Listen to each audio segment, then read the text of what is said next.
Lies Ian Anderson without his flute. Yet Anderson says he took up the instrument on the eve of the band's success without much thought. I was in a shop and I was a not very good guitar player and was trading in my guitar because we had a guitarist that joined the group who was quite good, and I traded my guitar for, you know, whatever was on the shelf.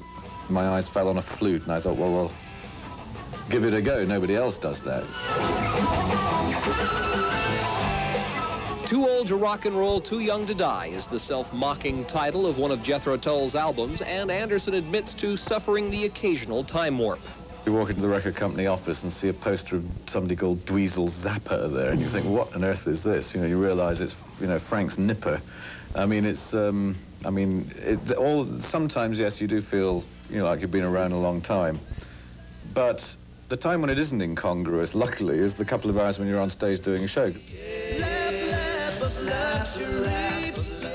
Ian Anderson stopped the band's touring for 3 years in the early 80s, devoting his time to a growing salmon fishing business he operates in Scotland.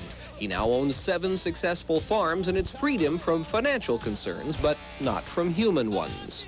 And at the end of it, I would prefer to be remembered as the guy who, you know, created 120 new jobs in the West Islands of Scotland and maybe 120 new children going to the village school to keep it open or whatever, rather than necessarily being the guy who sold, you know, 30 million albums or, you know, sang some song about something called Aqualung. And yet, says Anderson, his success elsewhere has rekindled his enjoyment of Jethro Tull. It certainly wasn't fun for a lot of years because it just had become a bit of a job. Now, I don't need to do it. Ironically, therefore, I do it, and it's now more enjoyable than it has been, you know, for a lot of years in the past. Jethro Tull will celebrate its 20th birthday this year by releasing a 5-album set of rare and previously unreleased material. Anderson will continue to divide his time between the salmon farms of Scotland and the arenas of rock and roll.